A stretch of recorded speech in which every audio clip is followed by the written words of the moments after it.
Hello parents, this is Dr. Jill Walsh. I just wanted to share a few takeaways from my talk this evening at the Glenbard Parent Series. First thing, this is not that different and you have this. You can talk to your children about this because so many of the challenges that they are facing in the digital space are experiences you had growing up. They are things like being left out, feeling like you don't know who your friends are, gossiping, meanness, not knowing how to handle social conflicts. All of those things are things that feel really familiar. It is absolutely a different and amplified context, and your children are going to make some mistakes. The key thing is helping them develop some strategies by having positive conversations with them so that you can help scaffold the skills they need to manage this. Because really, developmentally, they're not capable of managing this on their own at this age. They need our help. So I want to give you a few things that you can take with you as you talk to your children about it. First thing, it's really important to help them know what they're doing really well, what they're struggling with, and how you can help them. Essentially, it's taking a tech inventory, if you want to think about it that way. Have them really be clear with you in a productive conversation where you're really listening to them about what's going well, what are they handling really well in the digital space, and where are their challenges. And when you're talking about the challenges, ask specifics about the following. You might want to ask about time use, which I'll talk about a little bit more. You might also want to ask about specific platforms that are challenging. Maybe it's all social media, but everything else is going really well. And for other kids, it might be interactions with certain peer groups that can be really challenging. Having conversations about those two things, starting from the positive and acknowledging the challenging, is really good. For the third thing, what you want to do is say, how can I help you with this? What are things that I could do that would actually benefit you and help you manage those things that are hard? That's the first conversation you want to have. The second thing is, for most kids, regardless of what platform they use, they probably could do less of it. And so encouraging breaks from technology is really critical. What that might look like is going to be different for every kid, because some children are able to just sort of put the phone away and walk away, and others need to have it pried out of their hand.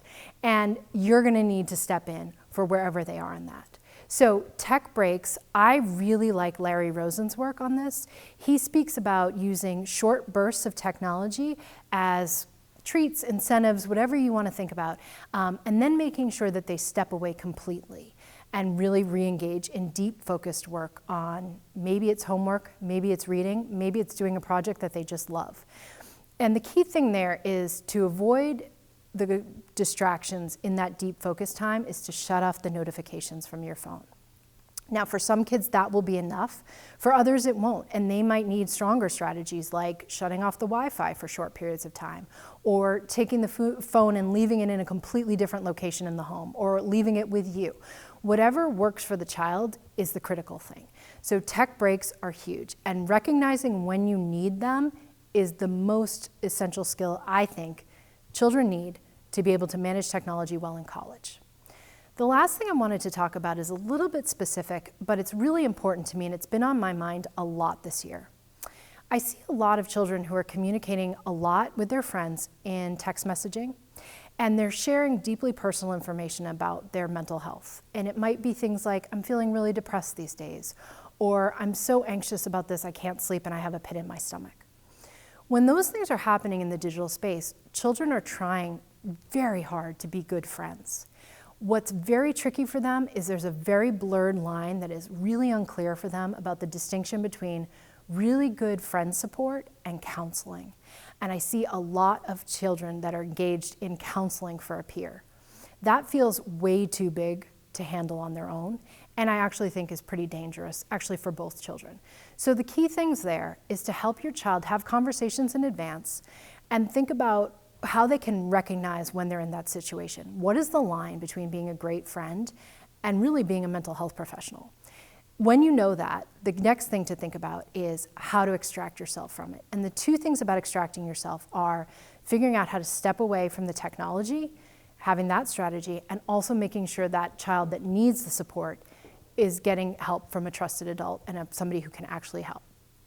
For all of these things, how I think about it is as we are preparing them like we would via fire drills. What I mean by that is when We practice fire drills at school. We hope there is never, ever a fire, but we want them to know what to do if things do happen. The same is true in the digital space. The more you can help them develop strategies and practice them in hypothetical situations. What would happen if it was a friend? What would happen if it was somebody you were interested in romantically? Play out all those scenarios so that if they do find themselves in a difficult situation, they have the strategies in place. But I really think you have this, and I know you can talk to them about it. Please check out my website if you're interested in more resources. I have some blogs, I have a newsletter, and you can find me there and hopefully connect further. Thank you so much.